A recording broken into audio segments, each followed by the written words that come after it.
नमस्कार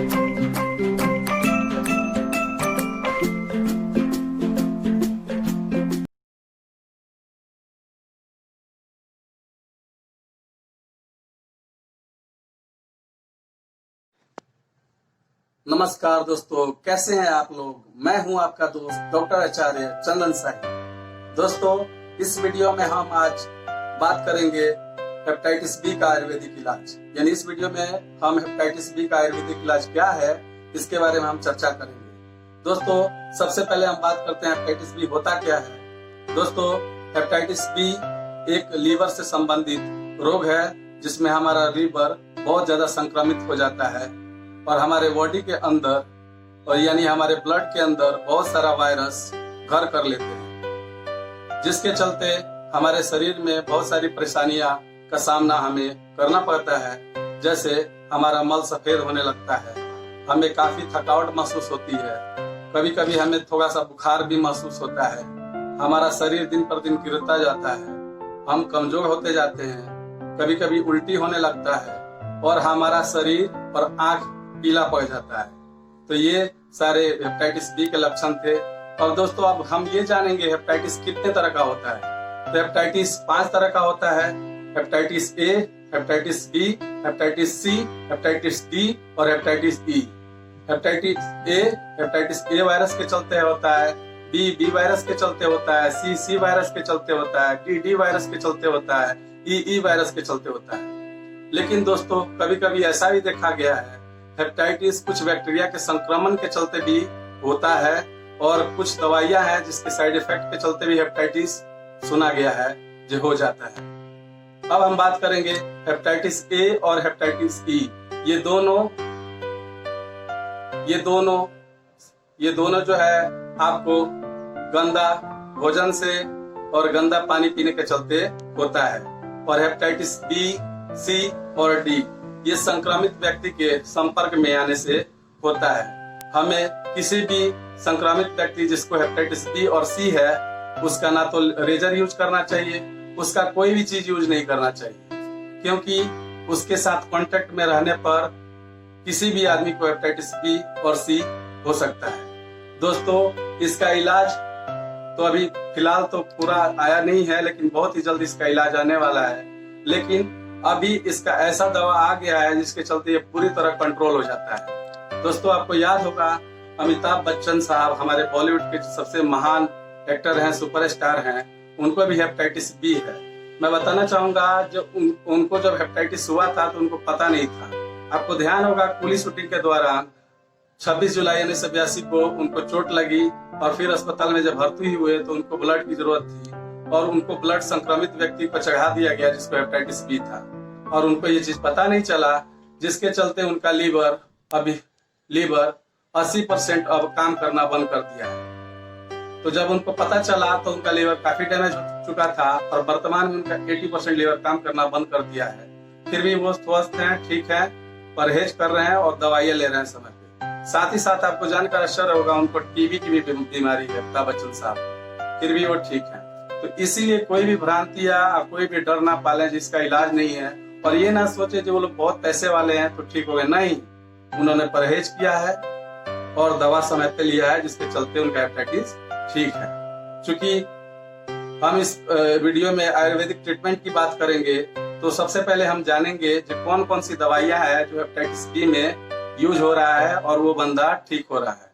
तो मैं आपको जानकारी के लिए बता दूं, बनारस हिंदू यूनिवर्सिटी में एक दवा इजाद की है जिसका नाम है GH89। ये दवा इतनी कारगर है कि उन्होंने जितने मरीजों को परीक्षण किया इस दवा का, उसमें से अधिकतर मरीज हेपेटाइटिस बी से ठीक हो गए। यानी हेपेटाइटिस बी का सबसे पहले जांच क्या है, ऑस्ट्रेलियन एंटीजन एक किट होता है जिसे हम टेस्ट करते हैं। अगर वो पॉजिटिव आता है तो ये हम जान जाते हैं कि भाई सामने वाला बंदा हेपेटाइटिस बी से ग्रसित है। फिर साथ ही साथ उसका लीवर फंक्शन टेस्ट होता है जिसमें बिलिरुबिन, ALT, SGPT और उसके बॉडी में वायरल लोड कितना है, उसके ब्लड में वायरल लोड कितना है, ये हम जांच करते हैं। अगर वायरस का लोड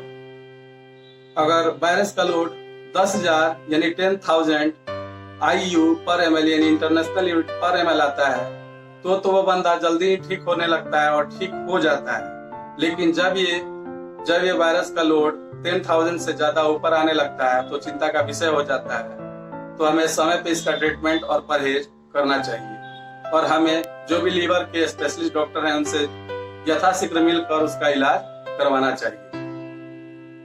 अब हम बात करेंगे हेपेटाइटिस बी इलाज है, लाइलाज है या इलाज इसका है संभव? नहीं, तो मैंने अभी तो बताया था कि इसका इलाज अब संभव हो चुका है। मैं साथ साथ ये भी बता दूं जो भी हमारे भारत सरकार है उन्होंने देश के चुनिंदा अस्पतालों में हेपेटाइटिस बी और सी की दवाइयां उपलब्ध करा दी है, जिसको हमें 3 से 6 महीने तक लेना होता है एक एक गोली। पहले तो ये गोली बहुत महंगा आता था, अब ये नई जो गोली है वो लगभग 60 रुपए के आसपास आता है। लेकिन हमारे सरकार ने इसको फ्री ऑफ कॉस्ट देने का वादा किया है। और आप जानते हैं हर एक साल 28 जुलाई को वर्ल्ड हेपेटाइटिस डे मनाया जाता है। हेपेटाइटिस वायरस को सबसे पहले ब्लूमबर्ग ने खोजा था, यानी ब्लूमबर्ग साहब ने हेपेटाइटिस वायरस को खोजा था। इसके एवज में उनको नोबेल प्राइज भी मिला था। अब हम बात करेंगे और कौन सी दवाइयां हैं जिससे हेपेटाइटिस बी का इलाज संभव है। इस इलाज बताने के पहले मैं आपको एक चीज और बताने देना चाहूंगा। जो अगर कोई भी किसी भी तरह का हेपेटाइटिस आपको हो गया, अगर आप उसका इलाज नहीं कराएंगे और हेपेटाइटिस के साथ पीलिया भी है, तो वो आपको क्रोनिक हेपेटाइटिस बी या सी में बदल सकता है। इसीलिए जब भी आपको ऐसा लगे जैसा लक्षण बताया गया है, तो तुरंत आप डॉक्टर से मिलें, उसका जांच करवाएं और यथाशीघ्र उसका दवा शुरू कर दें, तो आपको किसी तरह की परेशानियां नहीं होगी और आप बहुत जल्दी ही ठीक हो जाएंगे। अब मैं बताना चाहूंगा जो हेपेटाइटिस का वायरस है वो डीएनए वायरस है। वो क्या है? डीएनए वायरस है। और जब कोई क्रोनिक हेपेटाइटिस किसी को हो जाता है, यानी एक्यूट हेपेटाइटिस तो ठीक हो जाता है, लेकिन जब वो क्रोनिक हो जाता है तो वो थोड़ा परेशानी का सबब बन जाता है। ऐसा नहीं है जो वो ठीक नहीं हुआ है, उसको भी ठीक हुआ है, बहुत सारे लोगों का ठीक हुआ है। और आयुर्वेदिक दवाइयों में इतनी क्षमता है कि जब समय समय पे हमें ये पता चलता है कि आयुर्वेदिक दवा से फला आदमी हेपेटाइटिस बी वायरस से ग्रसित था, वो ठीक हो गया। तो इसका समय पे इलाज आदमी की जान बचा सकता है। अगर किसी को क्रोनिक हेपेटाइटिस है तो उसको वही ब्लड टेस्ट करवाने होंगे, यानी वायरल लोड कितना है, साथ ही साथ लीवर फंक्शन टेस्ट उसका करवाना पड़ेगा और ऑस्ट्रेलियन एंटीजन टेस्ट जो है उसको लेना पड़ेगा, उसको करवाना पड़ेगा जो पॉजिटिव है या निगेटिव है। और कभी कभी तो बायोप्सी करने की भी जरूरत पड़ती है और साथ ही साथ अल्ट्रासाउंड भी करवाने की जरूरत पड़ जाती है। तो ये सब क्रोनिक हेपेटाइटिस में ज्यादा बायोप्सी की जरूरत होती है। और मान लीजिए अगर किसी को क्रोनिक हेपेटाइटिस है तो ये भी चांस रहता है कि बाद में जाकर उसको लिवर सिरोसिस हो जाए, चाहे लिवर कैंसर हो जाए। अगर उसको लिवर सिरोसिस हो जाता है तो फाइनली लिवर को ट्रांसप्लांट करना पड़ता है। अब हम सीधे फिर मुद्दे पे आते हैं और कौन सी दवाइयां हैं जिससे हेपेटाइटिस बी का इलाज संभव है। तो वो दवाई है, पहली दवाई है Amlycure DS syrup. Amlycure DS syrup Aimil company बनाती है। इसका आप 2 चम्मच दवा 2 टाइम सुबह शाम खाना खाने के बाद लेना है। उसके बाद हिमालय कंपनी ने LEAF52HB नामक कैप्सूल बनाया है। इसको 2 कैप्सूल जो वयस्क हैं यानी एडल्ट हैं उनको 2 कैप्सूल 2 टाइम खाना खाने के बाद लेना है। तीसरी जो दवाई है एक ग्लोसत्व आता है, बैजनाथ कंपनी का ग्लोसत्व आता है और आरोग्यवर्धनी बट्टी भी आती है, यानी गोली आती है आरोग्यवर्धनी बट्टी। तो इस बट्टी को हम पीस के ग्लोसत्व के साथ मिक्स कर देते हैं और फिर इसको शहद के साथ एक बार रोज लेना होता है। अगर मान लीजिए आपको एम्लिक्योर डीएस सिरप मौजूद नहीं है तो बैजनाथ कंपनी का काल मेगा आसो सिरप भी आता है, आप इसको भी यूज कर सकते हैं। इसका यूज करने का तरीका है जो आप 20 ml इसको ले और 20 ml वाटर ले, दोनों को मिक्स करें और इसको 2 टाइम लेना है। साथ ही साथ आपको मकोए का जूस लेना होगा 1-1 चम्मच। मकोए क्या होता है, इसका प्लांट का मैं इमेज लगा दूंगा और ड्रोन पे उसकी आती है, खासकर इसी सीजन में ही, बरसात के सीजन में ये खेतों में मिल जाता है। मैं उसका भी इमेज लगा दूंगा। और अगर ये नहीं भी मिले तो कोई खास चिंता की बात नहीं है और सारी दवाई आपको लेती रहनी है। और आपको एलोवेरा जूस आपको रोज लेना है, रोज खाली पेट पीना है। इससे आपको क्या होगा, कब्ज की शिकायत नहीं रहेगी। तो ये सारी दवाइयाँ थी जिससे कोई भी हेपेटाइटिस बी का रोगी ठीक हो जाता है, आना तो उसका हेपेटाइटिस कंट्रोल हो जाता है। तो दोस्तों बहुत ही जल्द इसका परमानेंट इलाज भी आने वाला है। और जैसा मैंने बताया था, सरकारी अस्पतालों में सर यानी भारत के चुनिंदा मेडिकल कॉलेजों में और सरकारी अस्पतालों में हेपेटाइटिस बी और हेपेटाइटिस सी का ट्रीटमेंट फ्री ऑफ कॉस्ट उपलब्ध है। तो आप अपने नजदीकी अस्पताल से ज्यादा जानकारी के लिए संपर्क कर सकते हैं और आप इसका ज्यादा से ज्यादा लाभ ले सकते हैं। तो दोस्तों पहले तो ये दवाइयाँ बहुत ही महंगी आती थी, एक आम आदमी की बस की बात नहीं थी, जिससे बहुत ज्यादा पैसा खर्च हो जाता था। 50-60 हजार रुपए खर्च हो जाते थे एक बंदे का। तो एक आम आदमी को अगर हेपेटाइटिस हो जाए तो ये संभव नहीं है जो वो उसका इलाज जल्दी से करा ले। मैं आपको ये भी बताना चाहूंगा, पूरे विश्व में 33 करोड़ लोग हेपेटाइटिस बी और सी से ग्रसित हैं और हमारे इंडिया में लगभग 4 करोड़ लोग हेपेटाइटिस बी से ग्रसित हैं और 1.2 करोड़ यानी 1.2 करोड़ लोग हेपेटाइटिस सी से ग्रसित हैं। तो दोस्तों इस बीमारी को आप हल्के में ना लें, ये बीमारी बहुत ही खतरनाक बीमारी है। और मैं आपको बताता चलूं, हेपेटाइटिस का वायरस एड्स के वायरस से 100 गुना तेजी से फैलता है।